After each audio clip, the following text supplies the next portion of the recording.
Então hoje é o dia 6 de fevereiro, né? 29. 6 de Fevereiro. 6 de fevereiro de 2014. Nós estamos... Tem uma época em que 29. Tem, bissexto. Foi no ano 2004, 8, 12, próximo 16 agora. E nós estamos estudando a doutrina do reino messiânico, a doutrina do milênio, a doutrina daquele período de justiça, de paz, de alegria, de abundância, de excelência espiritual. E em Romanos 14, verso 17, está escrito, é bonito falar isso, né? Está escrito: porque o reino de Deus não é comida nem bebida, mas justiça e paz e alegria no Espírito Santo. Então, alegria do Senhor. Então, e nós temos visto já há algumas semanas que essa característica, né, a justiça, a tzedek, a de Kaiosine, ela é a principal característica desse período, do período de governo messiânico. Se tem algo que vai caracterizar o período de governo do Messias, vai ser a justiça. Isso porque o Senhor vai ser um rei que vai reinar em justiça. Isaías 32, 1 diz: eis aí está um rei que vai reinar com justiça. A justiça vai ser a cinta dos lombos dele. Isso está escrito em Isaías 11, 5. Ou seja, tudo que ele decidir vai se apoiar, vai ser sustentado pela justiça.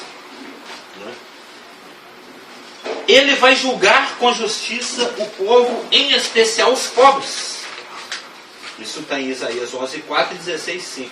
Sião, a capital do universo, a capital do planeta, a capital de Israel, a capital federal a partir da qual o Messias vai reinar, Sião, Jerusalém, vai mudar de nome.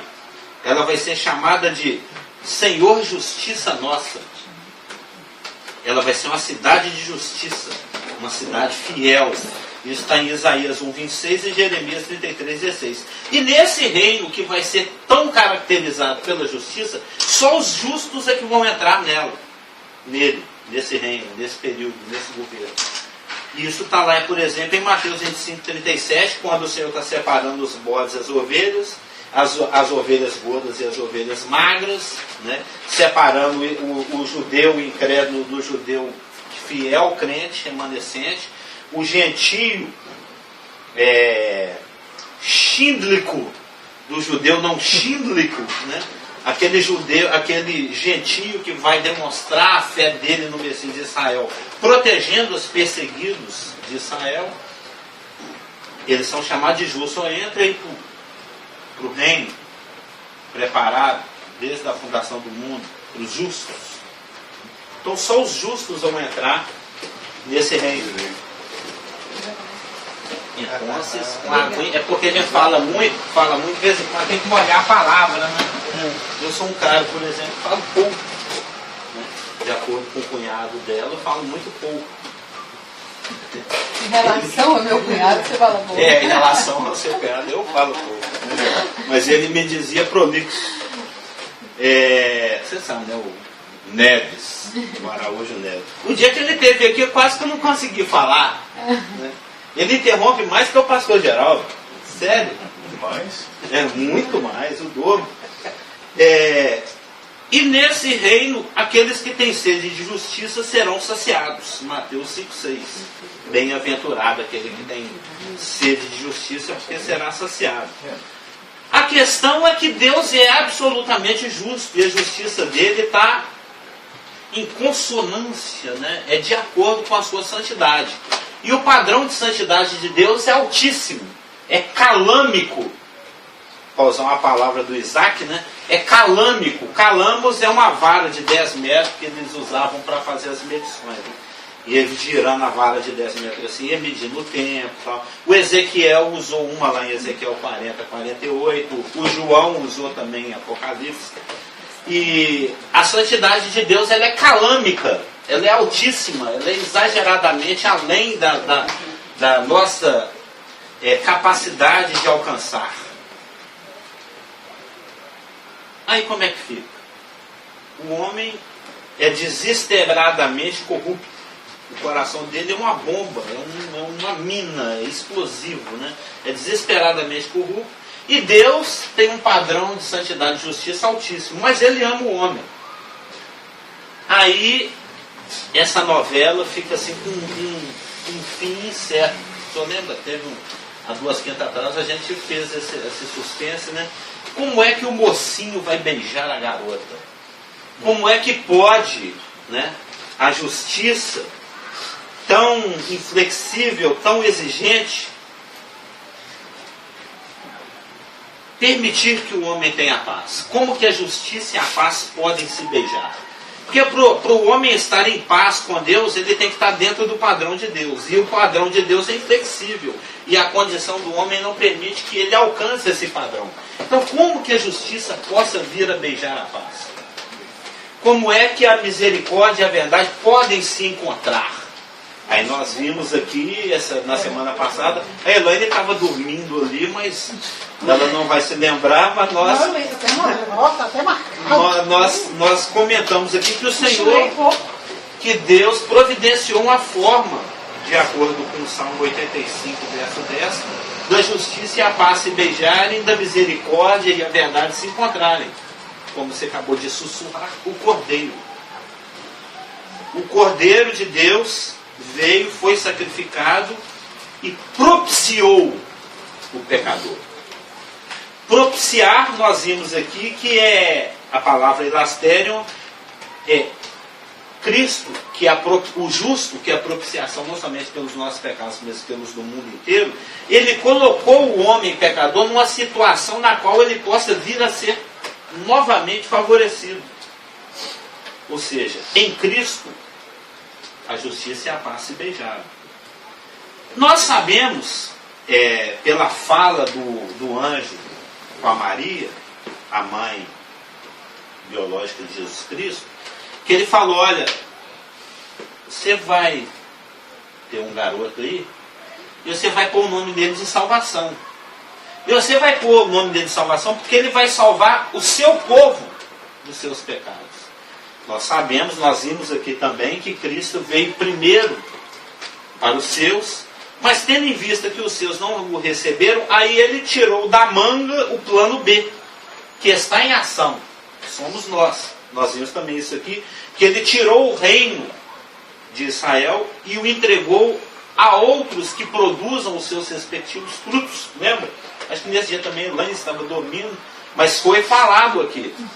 É que ela cochila, ela advoga muito, né? Então ela chega aqui no final do dia, ela está acabada, ela quase não consegue prestar atenção. Mas foi falado, está gravado aí, é só conferir. Então, essa obra justificatória, propiciatória e reconciliatória, ela é estendida a todo aquele que quiser. Mas, aí vem o capítulo de hoje. Como é que esta obra justificatória, propiciatória e reconciliatória, tetelestada, completada, consumada por Jesus Cristo, afeta a Israel? Deus abandonou Israel, já era, não tem mais Israel. Israel foi deletado, tomou um shift del, deletou, nem passou pela lixeira, deletou do HD divino. Tem algum Deus? Israel tem lugar no plano divino? Yes. Já podemos antecipar que sim. Isso é um assunto do fantástico trecho de Romanos, que é o parêntese românico de Romanos 9, 10 e 11. Sim. Que nós vamos tangenciar. Né? Nós vamos tangenciar. Então, como é que essa obra consumada de Cristo afeta Israel? Porque o governo messiânico, o milênio, a quília, né, o reino messiânico, ele é destinado, como tudo de Deus, é destinado primariamente para Israel, ainda que também nos afete. Santos da tribulação não de Israel vão entrar no milênio. Nós vamos reinar com Cristo no milênio. Está dito nas cartas lá de Apocalipse 2 e 3. Haverão outros participantes não israelitas no milênio. Mas, como tudo de Deus, é primeiro para o judeu, depois para o grego, depois para os outros. Isso já foi falado em outras escolas dominicais, em outros estudos. A primeira paulada é do judeu, mas a segunda é do restante da galera. A primeira bênção é do judeu. E depois, o Senhor está num lugar, o Senhor João já esteve nesse lugar, o Senhor Amâncio já esteve. O Isaac já esteve muitas vezes. É o lugar do rapaz que toma a mão no ombro. A hora que eu vou contar, Vai ficar bravo. Mas aqui, vários já passaram por isso. Só o Cliff, que ele é esperto, ele só senta longe. Porque lá no Sinai, foi lá no cume do Monte Sinai, com o nosso Deus, com Moisés falava. Essa você conhece? Quando ele desceu do monte, não sabia que o seu rosto brilhava. Já cantou isso? Brilhava, o seu rosto brilhava. Foi lá no do Monte Sinai que o nosso Deus com Moisés falava. É que eu sou das antigas, eu sou um pentecostal das antigas. Vocês tiveram que dar uma apertada aí, né? Mas tem a métrica é bem diferente. A métrica é uma métrica bacana. Imagina ensaiando um negócio desse. Olha os músicos, a ala dos músicos está nos criticando. Eles sabem dos si bemóis, dos ré mi fá. Mas lá no Monte Sinai, o Senhor Deus propôs um pacto condicional a Israel. Dos vários pactos que constam na Bíblia, esse é o único que é condicional. O pacto abraâmico foi incondicional, o senhor lembra lá, o Abraão dormiu e o Senhor passou pelas metades. O pacto davídico foi incondicional, falou, os seus filhos vão pisar na bola, eu vou punir, está lá em 2 Samuel 7. Eu vou punir eles com chicote de homem, mas o reino é eterno, seu trono é estabelecido para sempre. O novo pacto proposto em Jeremias é incondicional, mas o pacto chamado mosaico, ou sinaítico, que ele foi dado no Sinai, ele é condicional. A gente já viu isso milhares de vezes em milhares de escolas dominical. O monte é Baal, uau, uau, lembra? E o monte Gerizim, zim, que era um lugar onde 6 representantes de 6 filhos de Israel ficaram em cima do monte Ebal, aonde está o mal, né? E em cima do monte Gerizim, aonde a bênção sim. Isso são processos de associação mnemônica para a gente saber. O Ebal é a maldição ou é a bênção? E no Gerizim é a bênção ou é a maldição? Então no Gerizim é a bênção sim, e no Ebal é onde está o mal, né? Então se eles cumprissem alguns dos preceitos propostos, né, Elaine? Não é alguns dos preceitos? Todos o tempo todo. Está lá em Deuteronômio 6. Tem que cumprir todos o tempo todo, aí ele seria bendito. Se ele não cumprisse todos o tempo todo, aí ele seria maldito, e depois seria disperso por todo o planeta. Isso está lá em Deuteronômio 28, 29, 30, 31. O problema é que quando Deus propôs esse pacto para Israel lá no Monte Sinai, o pessoal deveria ter falado assim, não, Deus, mas eu acho que está pesado. Só podia encontrar um outro jeito aí da gente se associar, da gente se tornar uma nação sacerdotal, da gente ser um povo separado. Mas eles falaram assim, não. Pode cruzar aqui no meu peito que eu marco esse gol. Tudo que o Senhor disser, faremos. Eles não falaram isso, está lá em Deuteronômio, em Êxodo 19. Né? Êxodo 19, 8. Tudo que o Senhor disser, faremos. E nós vimos aqui que a lei é pesada. E nós vimos também que em Tiago diz que se você transgredir um ponto, você se torna transgressor de todas as leis. O seu amante, por exemplo, se ele olhar na etiqueta da camisa dele ali, e tiver, se ele fosse um judeu, e falou assim, tudo que o Senhor disser, faremos. Aí você vai lá, então tudo que eu falar, você vai fazer, vou. Então deixa eu dar uma olhada na etiqueta da sua camisa. Aí Deus vai lá, olha a etiqueta da camisa do judeu, e lá está assim, 80% poliéster, 20% algodão. Você é adúltero, assassino, falsa testemunha, você não deu alfafa para o seu jumento e para o seu boi, ou seja, você transgrediu 613 mandamentos.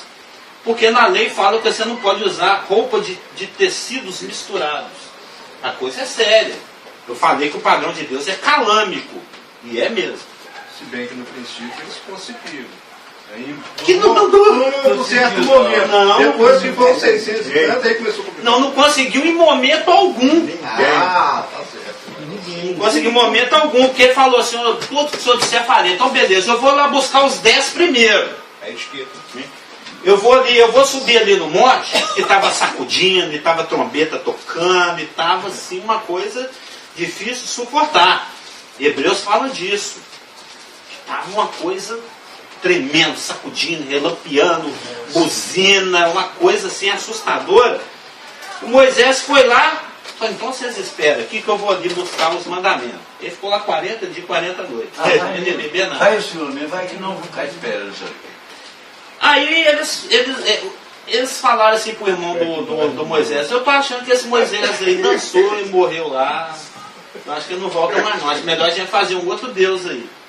Porque esse Deus aí, não sei dele não. Beleza, a gente sabe da história, o Arão recolheu lá as joias das mulheres e fez um bezerro de ouro. Quando Moisés desce da montanha, então beleza gente, tudo que Deus vai falar vocês vão fazer, eu trouxe aqui a tábua. Na hora que ele olha para a tábua, Já transgrediu não terás outros deuses diante de mim. Primeiro mandamento, no primeiro dia de inauguração, não terás outros deuses. Oh, o que é isso aí? Ah, é um bezerrinho aqui que a gente fez, né? O Cordeiro de Deus. Já transgrediram o primeiro mandamento no primeiro minuto do primeiro dia. O Moisés ficou, como diz aqui no Brasil, diz que ele ficou uma arara. Não é uma arara que fala? Ficou nervoso, queimou o negócio, jogou na água amargosa, fez a galera beber, deu um esparro. Só me surgiu a curiosidade. A lei, quando depois Primeiro Deus... mandamento. Não, porque quando veio a tábua, aquele princípio moral básico, né? A Constituição Federal, no caso. Depois que veio estabelecendo as leis complementares. Mas quanto tempo demorou isso? Porque aí depois veio especificando sobre o tempo, como é que seria cada pedacinho, lembra? Você até fez o desenho. Olha, depois veio direitinho sobre a questão da né, que tá ali, até deu aquilo ali tudo explicando. Quanto tempo? Moisés, ele era um deputado, ele era um legislador. Quando a lei foi deuteronomada, deutero significa segundo. Né? Repetição, um segundo. Deutero é segundo. E nomos é lei. Então, quando a lei foi repetida, deuteronomada, lá nas colinas de Golã, né, na entrada da terra, para a segunda geração, porque a primeira morreu toda no deserto, todas as 613 já estavam prontinhas. Porque já tinha sido escrito Gênesis, Levítico, Números e Deuteronômio, que é a Torá, que contém os 613 mandamentos. Então, eu, para te responder, suponho que tenha sido escrito ao longo desses 40 anos. Deus foi revelando para Moisés, e ele como legislador, lei, né? Ele foi legislando, redigindo e desdobrando a coisa.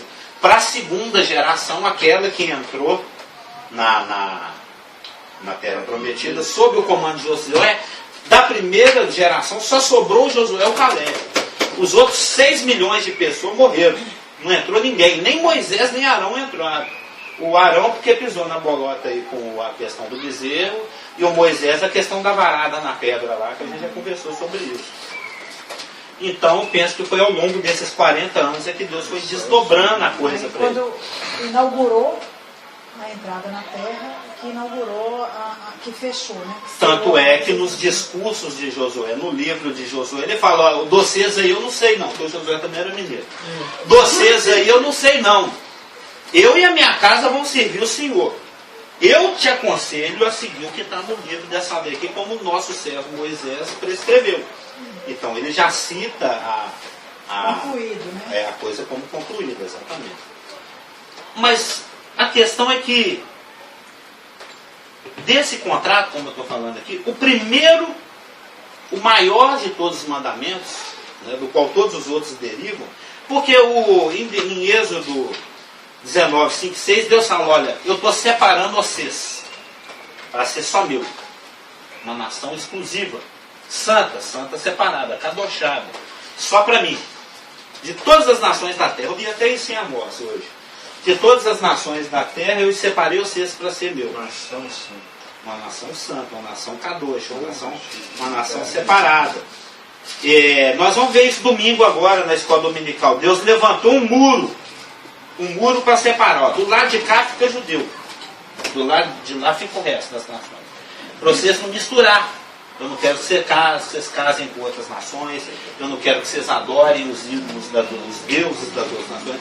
Daqui para cá, Israel. Daqui para lá, o resto. Né? Nessa presente dispensação atípica, esse muro, de acordo lá com Hebreus 2, foi derrubado. Um muro de separação. Mas esse muro foi levantado por uma questão de preservação. É Amós 3:2. De todas as famílias da terra, somente a vós outros vos escolhi. Êxodo 19, 5, 6, para ser uma nação santa. E nesse contrato, nessa aliança que Deus fez com Israel, que era condicional, a bênção, a maldição estava condicionada à obediência ou desobediência, o maior e principal dos mandamentos era a exclusividade na adoração. Que a gente acabou de ler aqui, Êxodo 20, de 1 a 6. Não terás outros deuses diante de mim. Não farás para ti imagens de escultura. Exclusividade na adoração. E uma forte e incisiva proibição da prática da idolatria. Não farás para ti imagem de escultura, nem adorarás. A transgressão dessa proibição era tão severa que era punida com pena de morte. Tem um trecho aqui de Deuteronômio 13, de 6 a 11, que é muito intenso. Eu gostei dessa cadeira aqui. Deuteronômio 3. Deuteronômio 13. Olha como é que a questão da prática da idolatria era uma questão séria. Como que a exigência de exclusividade que Deus tinha sobre Israel era forte, incisiva. Né? Olha, dentro da lei, uma das prescrições que Moisés deu a Israel. Se teu irmão, Deuteronômio 13, de 6 a 10. Se teu irmão, filho de tua mãe, ou teu filho, ou tua filha, ou a mulher do teu amor, ou o teu amigo que amas como a tua alma, te incitar em segredo, dizendo: vamos ali adorar a Maria, vamos ali na igreja do São Judas. Te falar em segredo, né? Vamos ali dar uma idolatradinha, entendeu? Te chamar em segredo. Que eram duas causas possíveis. Vamos e sirvamos a outros deuses que não conheceste nem tu nem teus pais, dentre os deuses dos povos que estão ao redor de ti, perto ou longe de ti, desde uma até outra extremidade da terra, não concordarás com ele. A cadeira vai quebrar. Você virou de lado, o pé dela virou. Não concordarás com ele, nem o ouvirás. Não olharás com piedade, não o pouparás, e nem o esconderás. X nova, grita, ó, a minha filha aqui, ó, meu Natanzinho aqui, tá me chamando para ser idólatra. A mão dela é a primeira a jogar a Ninguém pedra. mandou sentar aí, velho. Entendeu? O filho que você mais ama, a mulher que você mais tem carinho por ela, aquele amigo seu chegar do peito assim, ó, te chamou para idolatria. Você não vai concordar, e você não somente vai concordar, como você vai dedá-lo.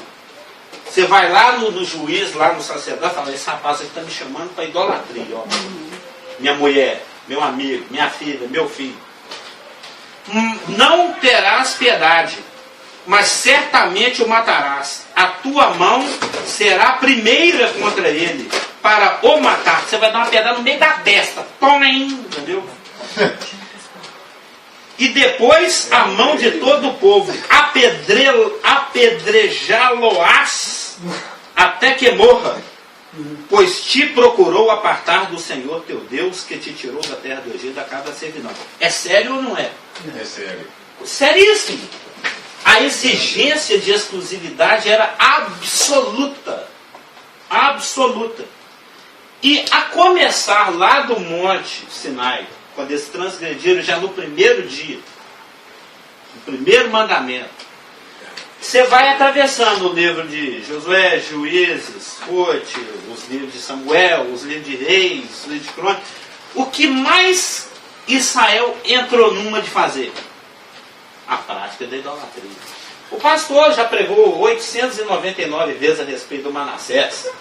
Não é? Ele gosta tanto do Manassés, que assim, domingo sim, domingo não, ele prega sobre o Manassés. Manassés passou os filhos dele lá debaixo do chicote do fulano, marcou com Moloque, praticou feitiçaria, adivinhação, não sei o quê, levantou. Sacrificou a porta. Ele levantou ídolo para todo o exército do céu, até santo que eu não conhecia. Ele falou, vou inventar um santo aqui, eu já fiz estátua para todo mundo. Queimou os próprios filhos. Vou inventar um. Todos os seis de Israel, sistematicamente, o povo de Israel virava e mexia. O livro de Juízes está nessa aí. Entrava nesse ciclo, né? Pecava, chorava, arrependia, Deus perdoava, resgatava, nascia outra geração, esquecia, idolatrava, apanhava, arrependia, chorava, o Senhor perdoava, e aí passava um tempo e esquecia, nascia outra geração, pecava, foi assim, de 1400, tá até aqui, Israel serve ao Senhor, Israel cai em pecado e afastamento, idolatria, Israel é escravizado, porque ele levanta lá o povo ao redor para fazer isso. Israel clama ao Senhor, Israel levanta o juiz liberta Israel. Aí Israel serve ao Senhor. Aí Israel cai em pecado e vai. Ficou nessa. Salmo 107 relata tudo isso. Graças ao Senhor, porque ele é bom, a sua misericórdia para sempre. Aí veio o juiz, aí eles se arrependeram. E voltou o Senhor, e conduziu pelo caminho direito, que foi da cidade, aí eles erraram de novo, e Deus, aí vem o capítulo, você está tudo falando sobre isso, como Deus foi justo. Então na sua angústia clamaram ao Senhor e Ele os livrou da sua tribulação. Sua rica misericórdia. Mas isso ficou se repetindo de 1450, mais ou menos, antes de Cristo, que foi quando eles adoraram o bezerro, até o ano... Qual que é o salmo? 107. Até o ano 586 a.C., quando Nabucodonosor veio como instrumento do céu e destruiu Jerusalém. Assunto que a gente conhece bem. Ou seja, foram, alguém calculador aí, 1450 menos 586, uns 1000 anos. 1000 anos nessa.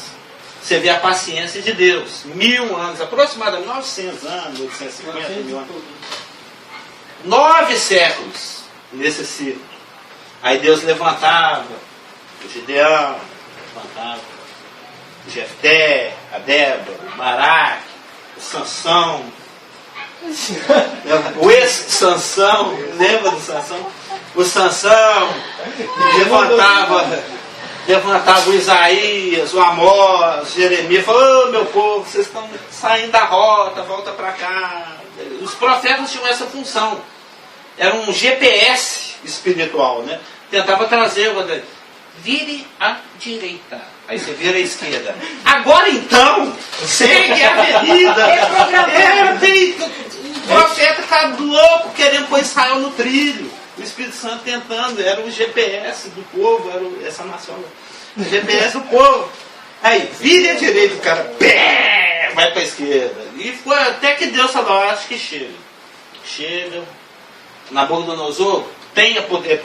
Lembra? Daniel fala. Salmo 106 e 107, tá? Não é só 107. 106 também fala aqui na descida sobre foi nessa montanha russa espiritual. Tinha uma outra, bons tempos que a gente cantava versículo de Bíblia lá na comunidade, a gente cantava assim, seja bendito o nome de Deus, de eternidade a eternidade. Porque dele é a sabedoria e o poder. É ele quem muda o tempo, é ele quem muda as estações, remove, reis estabelece, reis da sabedoria aos sábios, e entendimento aos entendidos. Ou seja, ele estabelece e retira os reis. Aí ele permitiu que o Nabucodonosor ascendesse ao poder e viesse e destruísse Israel. Por quê? Porque Israel se afundou na idolatria. E que quando Israel se aprofundou na idolatria, ele anulou a aliança. Isso está lá em Deuteronômio 31, de 15 a 22. Deus é provocado ainda por mim. Você viu essa? Você viu lá na escola dominical ou foi aqui? É o Deus que se ira todos os dias. Elaine estava dormindo nesse momento também, mas isso foi falado aqui. Deuteronômio 31, de 15 a 22. A futura rebeldia de Israel, o título em negrito não inspirado. Tá aqui. Então o Senhor apareceu ali na coluna de nuvem, Deuteronômio 31, 15, a qual se deteve sobre a porta da tenda. Disse o Senhor a Moisés: eis que estás para dormir com teus pais, e este povo se levantará e se prostituirá. Prostituição é espiritual, é idolatria, né? Indo após deuses estranhos na terra, para cujo meio vai, e me deixará e anulará a aliança que fiz com ele. Ou seja, a prática da idolatria, a transgressão do primeiro mandamento, do qual todos os outros derivam, anularia a aliança. E ainda que Israel já tivesse anulado desde o primeiro dia, Deus foi insistente. O livro de Oséias que o diga, né? O livro de Oséias é fantástico. Ele foi perpetuando essa teimosia da prática da idolatria. Se arrependia, Deus perdoava, eles caíam nisso de novo, geração após geração, durante mais de 900 anos. Durante 9 séculos. Israel, a nação, se tornou como uma mulher adúltera. Isso está lá em Ezequiel 16, de 24 a 32, que tem uma linguagem fortíssima. E Jeremias 3, 1 e 2. A consequência... Porque Israel, ela é a esposa de Jeová. Ela é a esposa do Senhor. Ela é a mulher de Deus. E a prática da idolatria era comparada, é similar a um adultério. O estar a se prostrar diante de outros deuses é como uma esposa ficar com outros homens. Basta ler Ezequiel 16. Alguém já leu Ezequiel 16? Tem uma linguagem fortíssima a respeito que ela era uma jovencita. Aí ele foi, tratou, pôs brinco, cuidou, perfumou, deu roupinha bonita. E ela foi para a beirada da estrada se prostituir. Ela foi se prostituir com os assírios, com os babilônios. São coisas assim até difíceis de falar de público, né? Leia Ezequiel 16 todo. Ou seja, ela se tornou como que uma mulher adulta. A consequência do adultério espiritual da esposa de Deus, que é Israel, foi a dispersão mundial, Deuteronômio 28, 64, lá no discurso do Monte Ebal. Caso Israel não cumpra o tempo todo todas aquelas leis, uma das consequências, dentre as muitas, seria a dispersão mundial. Lá em Deuteronômio 28, 64, se o irmão for lá e ler, fala: eu vou te esparramar por todas as nações. Imagina Satanás falando na orelha de Deus. Olha lá. Olha lá. Destrói. E ele falando: não. Ele sabia que ia mandar o filho. Foi isso que segurou, talvez. Não, talvez não, com certeza. Nós falamos isso aqui na semana passada. Ela também estava dormindo nesse momento, mas nós falamos. É tipo um churrasco grego, aquele monte de... Eu estou acostumado. Aí ele segurou, que era para ter que Eu segurar. lembro. Ele falou: me arrependo de ter feito. É isso que deteve a mão de Deus. Nós vimos isso aqui, que é o Deus que se ira todos os dias, mas lá no Salmo 85, que nós temos aqui na semana passada, ele reprimiu a ira dele, porque ele contemplava lá na frente a oferta perfeita. Engoliu, A respirou. oferta Satanás completa. lá e aí, cara. Lembra que o Rafa até comentou depois que ele gostou, na hora que agora eu vou matar tudo aí. Enfim, o sacrifício, adiava. Contato de antecedência. Você lembrou? Foi um momento assim que você deu uma acordada, acho que essa parte você viu. Se o Mas sacerdote exatamente. tropeçar e não Comentaste conseguir bem. pegar com a bandeja lá, É por causa do sacrifício. casou, Não acordou na hora, perdeu o ônibus. Vai ter que nem acordar mais. Já é, espera. E uma outra consequência da idolatria da nação, que anulou o pacto condicional de Deus com Israel, não só a dispersão mundial, tudo que está em Deuteronômio 28, mas também a cegueira espiritual, de acordo com Isaías 6, 9 e 10, que é citado nos evangelhos. O próprio Senhor Jesus e os apóstolos, eles falam assim, é bem que falou o profeta Isaías a vosso respeito. Que vocês iam olhar com o olho e não enxergar, e ouvir com a orelha e não ia escutar. Lembra dessa passagem? É a cegueira espiritual. Uma cegueira tão sedenta que eles nem reconheceram a visita do próprio Messias. O Messias veio e foi e eles não notaram ainda, eles estão falando, cadê ele? Já veio, já foi, já passou 2000 anos, eles estão lá no Pão de Onze. O Onze já passou, já está chegando lá em Neves já, e eles estão lá, esperando o Onze para dar sinal. Comeram mosca. A cegueira espiritual.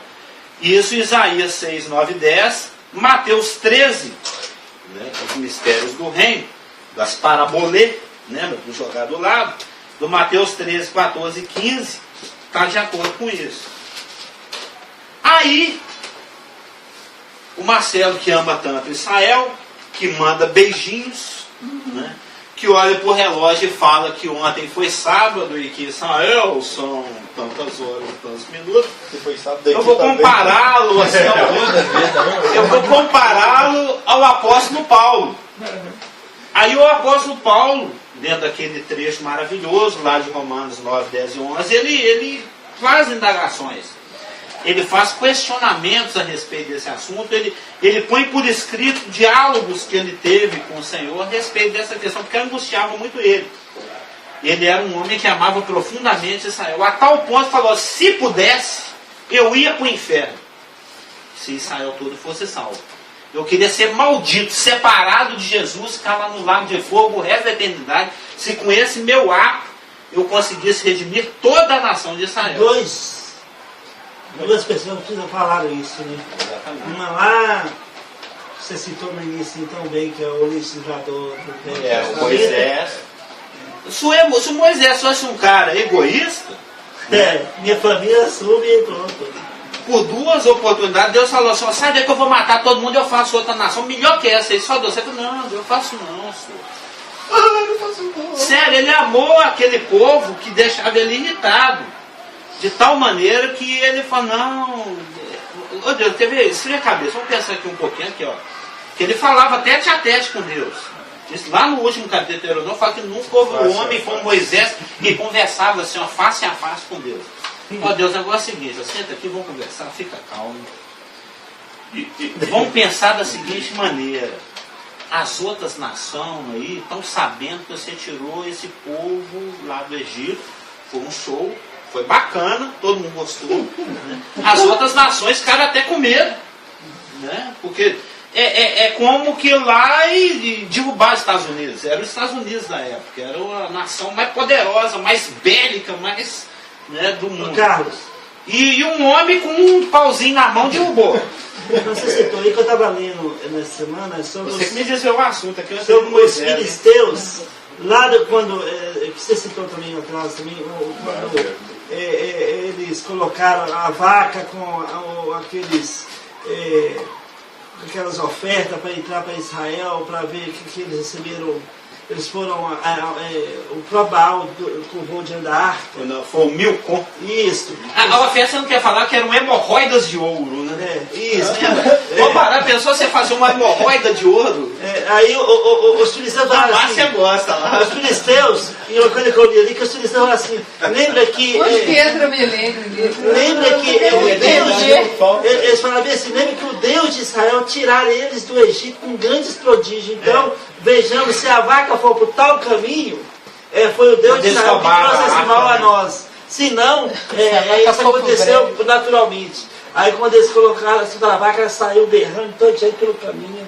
Foi pro caminho certinho, guiada pelo Espírito Então, Santo. isso significa que os filisteus sabiam do poder que Deus Sim, usou para tirar todas as nações ao redor os tinham. israelitas do Egito. Sim, o Og, rei de Baçã, lá, aqueles reis lá que o Moisés liderou e feriu, eles já ficavam morrendo de medo. O outro até contratou o Balaão. Ou qual que é o pai de Nai? O melhor feiticeiro que tiver, chama ele, a gente paga o caminhão de ouro para ele. Para ele afastar esse povo do nosso E foi os caminho. próprios israelitas que mataram Balaão, o profeta gentil. Ou seja, Abriu o as nações tinham noção do poder do Deus de Israel, porque o livramento que ele deu para eles foi grande. Aí o Moisés falou, já pensou, Deus, você vai queimar seu filme. Porque você tirou aquele povo de lá, todo mundo está morrendo de medo de nós. Aí você mata todo mundo no deserto. Eles vão falar, tá vendo que Deus ruim que esse Deus? Tirou o povo de lá para matar no deserto. Aí Deus fala, mas acho que você tem razão. Eu gostei muito. Eu acho que eu não vou matar esse povo, não, mas só porque você está pedindo. Na verdade, eu pego a caroninha nesse sentimento de Moisés também. Mas só porque Moisés pediu. Eu falo, pai, olha, lembra de Moisés que você falou? Isso é interessante. Eu tenho direito, né, mano? Ele sabia que o Deus era aquele, era o único. Sim. Mas por protecionismo, eu estou na terra, eu estava aqui. Mas eles podiam ter pensado assim para Deus, poxa, tudo bem que o senhor está querendo me tirar fora. Vamos entrar no acordo do senhor, não é? Para não destruir a nação e a gente dá um jeito, porque a gente sabe que o Senhor é o Deus único. Porque eles sabiam. Teve um povo que inventou uma artimanha para fugir disso, que foram, todo mundo sabe pelo José, foram os gibeonitas. A turma lá do pão seco. Aí o Moisés, o Paulo, né, até isso foi um discurso de um judeu convertido que ele fez aqui agora, esse dia mesmo, em 1982, lá no Instituto de Educação, o Natan Anish, ele fez essa pregação, acho que isso nem é dos seus temas, os três homens, lembra ela é desse tempo, tem uma remanescente fiel aqui. Lembra lá no Instituto de Educação, o Natan Anish, o judeu da igreja messiânica brasileira lá de São Paulo, que vinha o Sérgio de Graça, que é a turma que o Valdemar trazia, ele fez uma vez um sermão sobre os três homens que amaram Israel: Moisés, Jesus Cristo e Paulo. Paulo aqui no discurso de Romanos preferindo ser anátema, se com isso ele salvasse a nação de Israel.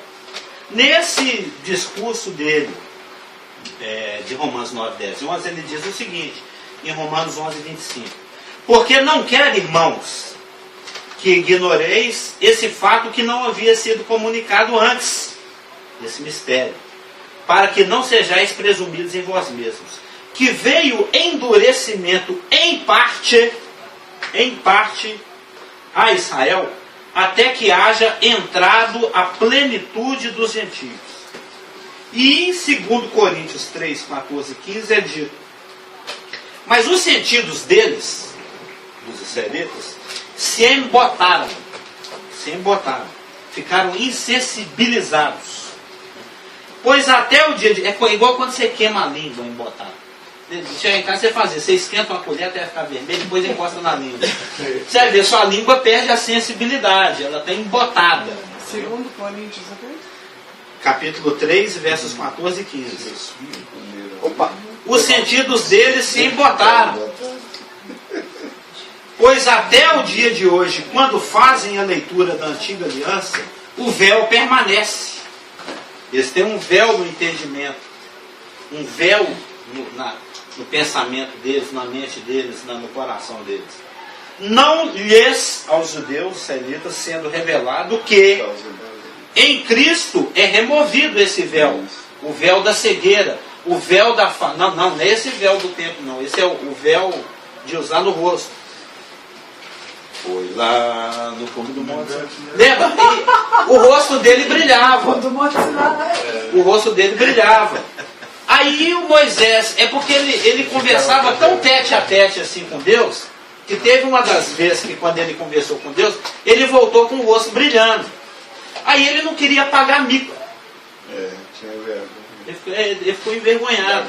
É tipo assim, você vai numa festa, tá todo mundo de trajes fortes, só você de smoking. Ou todo mundo de smoking e você de bermuda. Né? Todo mundo só vai olhar para você. Vai ficar rindo. E ninguém brilhava o rosto, só o Moisés que brilhava o rosto. Só o Moisés que brilhava o rosto. Aí ele foi, tipo aquela, já viu as mulheres lá do Oriente não usa aquela burca? Né? Um dos componentes da burca é um véuzinho transparente assim. Entendeu? Ele usou uma coisa dessa. Ele falou, ô Zípora, me presta aí. Presta seu véu aí, que o pessoal não para de me olhar. Eu estou passando na rua, todo mundo. Ele está brilhando, né, pra você ver. Ah, ele tem um sol no rosto. Ô, rosto de sol! Começaram a fazer apelido para ele e tal. Ele achou que não estava pegando bem andar por aí com aquele rosto brilhando, apesar que com o tempo foi desbrilhando, né? Foi desvanecendo. Esse é assunto lá de Êxodo, Deuteronômio, Números, é assunto de Hebreus, é assunto aqui de 2 Coríntios. Então ele teve que usar um véu para tampar o rosto, para ver se o pessoal parava de olhar para ele. É só ler 2 Coríntios 3. Só que esse apagaram foi na pedra, né? O rosto do Estevão. Aí, o Paulo está usando esse fato histórico para trazer um esclarecimento teológico aqui em 2 Coríntios 3. É interessante esse capítulo. Ele está falando, olha, do mesmo jeito que o Moisés usava um véu para tampar uma glória que desvanecia, né, que ia desbrilhando a cada dia, hoje ainda o judeu, o israelita, tem um véu no coração, que não permite, uma cegueira espiritual, que não permite que ele leia as Escrituras e veja Cristo nela, porque o Espírito, o testemunho de Jesus Cristo, é o Espírito da profecia. Falar de Jesus Cristo é o assunto da Escritura. Quando Cristo, lá no caminho de Maú, falando dele, ele pegou os Moisés, os profetas, o Salmo, e discorreu através de todos esses livros que era necessário que as coisas acontecessem daquela forma. Ou seja, todas as Escrituras apontam para Jesus Cristo. Ele é o personagem principal desse livro aqui. Entendeu? Então, o judeu lê e não percebe isso. É o que está aqui, ó. O véu permanece. Pois até o dia de hoje, quando fazem a leitura da Antiga Aliança, o mesmo véu permanece, não lhes sendo revelado que em Cristo é removido. Mas até hoje, quando é lido Moisés, o véu está posto sobre o coração deles. Eles não discernem Cristo nas Escrituras. Pelo contrário, eles amaldiçoam Cristo. Eles não gostam de Cristo. Isso é predominante no judaísmo. Neste presente momento dispensacional, aqui agora, na dispensação da igreja, Israel como nação se encontra cega e afastada de Deus. Ela está velada, né? Ela está velzoada, ela está afastada, cegada. A nação de Israel está cega, afastada de Deus. Além de estarem sem templo e sem sacrifício, de acordo com Oséias 3:5. Recusaram a Jesus Cristo o único meio de se aproximar do Senhor. God bless you. Thank you. Recusaram a Jesus Cristo o único meio de aproximar do Senhor. João 14:6. O pastor, ou ele fala agora, ou ele toma bomba lá no IBPG. João 14:6. Em verdade, eu sou o caminho, a verdade e a vida. Ninguém vai ao Pai senão por mim. Exatamente. Eles recusaram o único acesso a Deus. Ei, põe um certo lá e fala bom. Eu vou dar o carimbinho sorridente. Mas porque Israel está cego, afastado de Deus, velzoado, né? Sem templo, sem sacrifício, fora da rota, não obedeceu o GPS, isso não quer dizer que isso é nação. Isso não quer dizer que como indivíduo, como elemento unitário, né, como pessoa, o judeu não possa ser salvo. Porque no mesmo Coríntios, 2 Coríntios 3, no verso 16, depois que fala, né, quando é lido Moisés, o véu está posto sobre o coração deles, é dito, no 2 Coríntios 3,16, mas quando algum deles se converte ao Senhor, o véu é retirado. Quando um deles se converte ao Senhor, o véu é retirado. E isso só é possível porque o endurecimento veio em parte sobre Israel. A palavra traduzida como endurecimento no grego é poroses. Eu já falei isso algumas dezenas de vezes, mas como preceito sobre preceito, que significa calo. Calo. Algo que tira a sensibilidade, a capacidade de reação ao estímulo. O calo foi colocado sobre Israel em parte. Se fosse absolutamente total, nenhum judeu em 2000 anos se converteria. Eles iam ter que esperar pela tribulação para começar a se converter. Só que o endurecimento vem em parte, eu já usei essa ilustração aqui, é uma tampa de bueiro mal colocada. Fica aquela gretinha. De vez em quando pula um judeu lá de dentro. Nasce de novo, em parte. Mas literalmente no grego é isso é aquela coisa, aquele calo mal colocado. O calo, a insensibilidade, aquele agente insensibilizante. Entendeu? E isso permite que indivíduos, a nação não, mas indivíduos possam vir se converter. Ele está posto judicialmente sobre a nação, mas não totalmente sobre a nação. E isso até o final da presente dispensação, que em Romanos 11:25 foi chamado de plenitude dos gentios. Tempo dos gentios, eles se completam no final da tribulação, quando a pedra cortada sem auxílio de mãos bate lá nos dedos da estátua, o dedo de ferro com barro misturado. O tempo dos gentios fecha o governo gentílico mundial, com a sua predominância, a sua pisância sobre Jerusalém. Porque eles pisam Jerusalém. Isso está lá em Lucas 24, em Apocalipse 11 também. A plenitude dos gentios, o pleroma, tem até que corrigir aí na apostila, lá no penúltimo, no asterisco observação, a palavra plenitude no grego eu tinha que ter posto pleroma, eu repeti poroses. Plenitude é pleroma, é chegar no limite, eu já falei isso um monte de vezes, até o Isaac, que não dorme tanto quanto a mãe dele, mas às vezes dorme, já decorou que é aquele último pinguim que faz a coisa transbordar, lembra? É a plenitude, é o pleroma, é o máximo, é o limite, entendeu? Eu até li recentemente num comentário que a igreja, ou a dispensação da igreja, pode ser comparada a um container. Alguém já foi em Porto? Já viu foto? Aqueles guindastão assim, coloca aqueles caixotão um em cima do outro. Aquele é um container que transporta as mercadorias de um país para o outro, de um continente para o outro. A igreja pode ser comparada a um container. O container ele tem um limite de carga. Ainda que você não encha todo o container, mas quando chega no limite estabelecido por peso ou por volume, é porque já mexeu um pouco com importação e exportação, tinha uma época que eu trabalhava com clientes nessa questão aí, eu entendi um pouquinho dessas questões alfandegárias e portuárias, né? Então o container ele tem um limite permitido por lei de carga.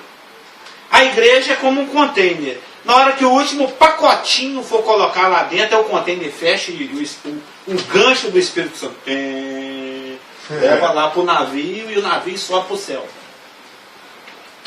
Ou seja, esse último pacotinho dentro do container é a plenitude dos gentios. Então esse véu, essa poroses, ela está colocada no entendimento do judeu até que entre a plenitude dos gentios. Aí quando você faz assim uma concatenação textual, você pega os textos lá de Romanos, com os textos de 2 Coríntios, com os textos de Tessalonicenses, que falam que o rapaz lá, o malvado, o iníquo, ele não se manifesta enquanto todo o poder de Satanás não for operacional. E o poder de Satanás não é totalmente operacional enquanto algo que detém que ele operacionalize totalmente seja retirado. Tem um entrave. que é a presença maciça do Espírito Santo na igreja como um todo. Não o crente, indivíduo, igreja, não a igreja local, mas a igreja. Imagina Todos os crentes vivos no planeta nesse momento. Imagina um mundo, Obrigado pela pergunta que dá tempo de tomar. um mundo tenebroso, cheio de luzinha, nós como luzeiros na terra, e de repente essas luzinhas só para o céu. Fica uma escuridão aqui na terra. A Dilma entende bem disso, é o apagão. Ela ficou doida, garota.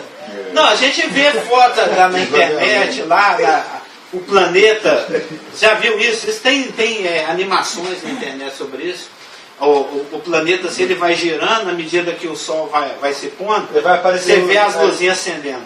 Acendendo na Europa, acendendo no Oriente Médio, acendendo na Ásia. Aí nesse dia vai amanhecendo, a Europa vai apagando as luzes. Quase nada no Oceano Pacífico acende de luz. Aí depois começa os Estados Unidos. É bonitinho essas animações que tem na internet, eu gosto dessas coisas. Mas é isso mesmo, nós somos quais luzeiros, né? Então, o Espírito Santo, quando você estuda pneumatologia, de pneumatos espírito, o Espírito Santo tem muitos ministérios junto à igreja. Né? Ele habita a igreja, ele batiza a igreja, ele unge a igreja, ele capacita a igreja, ele ilumina a igreja, ele é como que um penhor de resgate para a igreja, ele tem N ministérios.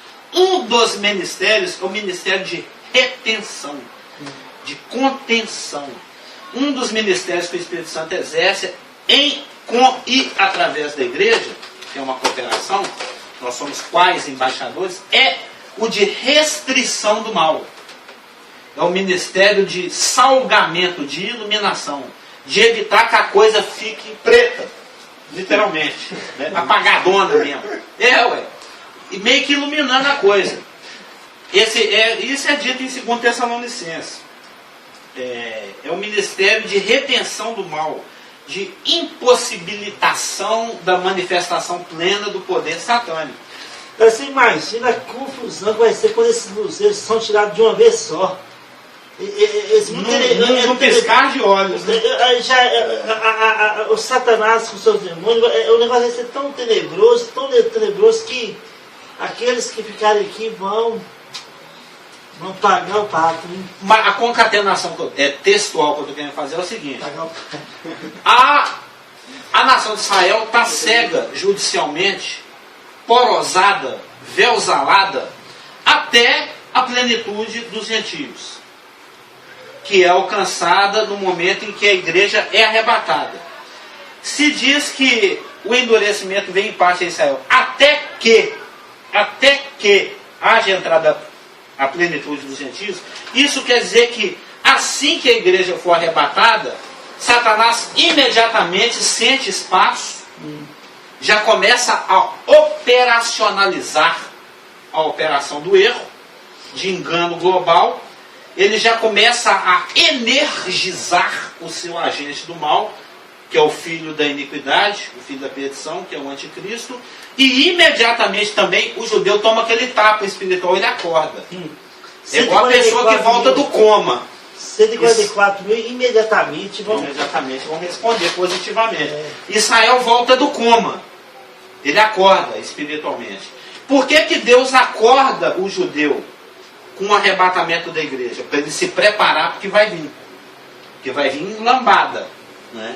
É o tempo de angústia de Jacó. Ele tem que estar com os olhos abertos para ele fazer uma decisão consciente. Eu fico com esse Messias que está sendo pregado pelos 144 mil evangelistas globais, 12 mil de cada tribo, e por aquelas 2 testemunhas que estão em Jerusalém vão ser martirizadas, ou eu fico com esse outro que é bonitinho e poderoso? Israel tem que estar livre, o judeu, o israelita, ele tem que estar livre para escolher. Então por isso o endurecimento vem em parte a Israel. Até ser, não é o meu está no silence. Né? Até que haja entrada a plenitude dos gentios. Daqui a 1 minuto você vai me falar que faltam 5. É por isso que a cegueira é tirada nessa ocasião própria e oportuna. 2 Tessalonicenses 2. Tem que ir lá. É o texto teimoso, como diz a Evangelho, né? É o texto teimoso, 2 Tessalonicenses. Tessalonicenses, segundo Tessalonicenses é fantástico, né? Eu vou contar rasgar as páginas. A igreja de Tessalônica estava passando por um aperreio tão grande, uma tribulação. Então, Satanás, ele sabia, é mais fácil matar a plantinha quando ela está pequenininha. Depois que virar uma sequoia, você conhece o Parque Yellowstone? Eu não conheço, mas eu vou falar que lá tem sequoias milenares. O que é mais fácil, arrancar ela quando acabou de nascer no chão ou quando depois que ela já está com 45 metros de altura? Ele passa carro dentro da árvore. Mas, então ele já sabia de Satanás, então ele tentou abafar o evangelho e matar as igrejas lá nascendo, pequenininho. Ele tem prática nisso. Jesus acabou de nascer, não mata enquanto é criancinha, que depois que crescer vai abrir mar, vai andar em cima da água, vai ressuscitar a gente, então é mais fácil matar pequenininho. Vai salvar todo mundo. Vai acabar comigo, né? Vai acabar comigo. Acabar com o meu império. Aí ele esparramou esse boato lá, que a tribulação, a perseguição que a igreja estava padecendo, era a própria grande tribulação. Era o dia do Senhor. Aí o Paulo teve que escrever essa carta correndo para eles, falando da seguinte forma: olha, ninguém, aliás, mandaram uma carta assinada por ele, no nome dele, uma carta falsificada. E aí ele fala, 2 Tessalonicenses 2:3, ninguém de modo nenhum vos engane, porque isso não acontecerá, a grande tribulação, sem que primeiro venha o afastamento, que é mal traduzido aqui por apostasia, porque apostatar significa afastar, e o afastamento aqui tem o sentido do afastamento da igreja mesmo, a igreja sendo tirada, the rapture, né? O arrebatamento. E seja revelado o homem da iniquidade, o filho da perdição, ou seja, a grande tribulação, aquele período que começa na segunda metade da 70ª semana de Daniel, os 3 últimos anos e meio de sofrimento e perseguição, ele não acontece sem que antes 2 coisas aconteçam. A igreja seja arrebatada e o filho do pecado seja manifesto. E ele vai se manifestar no meio da tribulação, lá no meio. E ele só pode se manifestar porque a igreja foi afastada. Então a grande tribulação não acontece sem que antes primeiro tenha o afastamento, o rapture, o arrebatamento, e seja manifestado o anticristo. O qual, o anticristo, se opõe e se levanta contra tudo que se chama Deus ou é objeto de culto, a ponto de assentar-se no santuário de Deus, ostentando-se como se fosse o próprio Deus. Isso é o ato de manifestação dele. É o ato de manifestação dele. É o Mateus 24:15. Quando vides o abominável lá no lugar que não deve estar, ó, racha fora. Ai dos graves. Tomara que não seja no sábado.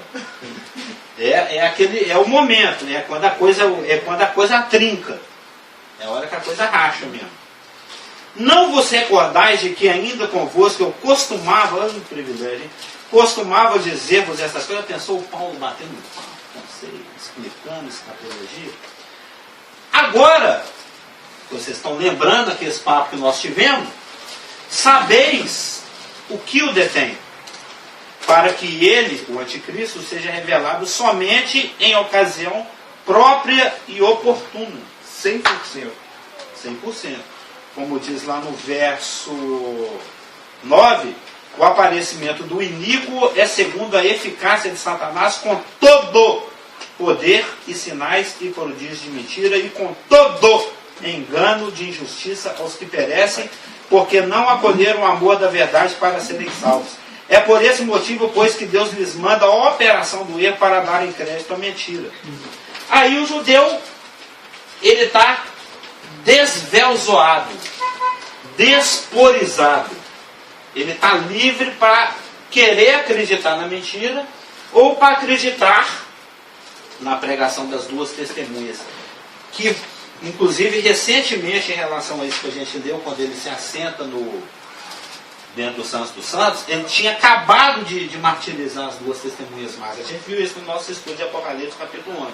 Ele está com sangue sujo ainda, com sangue das 2 testemunhas más.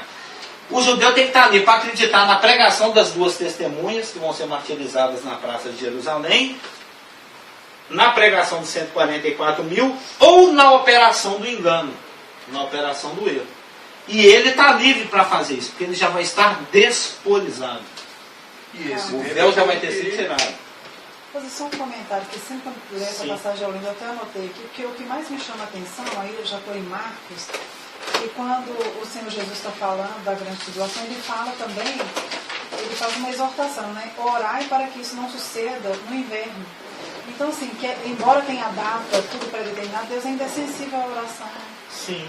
Muito legal isso, porque o dia, a hora ninguém sabe, ele já planejou, ele Eu nunca sabe. olhei por esse filme. E o que mais me chama a atenção é isso, orai para que não suceda no inverno. Ou seja, então se Deus planejou para o verão ou para o inverno, seja o que for, e se a gente interceder para que não ocorra no inverno devido a... É quem vai estar orando lá dentro é o pessoal do Pai Nosso, né? É, entendeu? Que ele tem essa... que Deus está sensível, né, Sim. à oração. Sim, Mesmo sensível sendo à o oração. plano dele determinado. Então, na semana que vem, aí efetivamente nós vamos ver como que a justiça de Deus é aplicada a Israel no milênio. Como consequência da obra completa de Jesus Cristo. Primeiro a favor deles, mas também a todos os homens. Amém? Amém.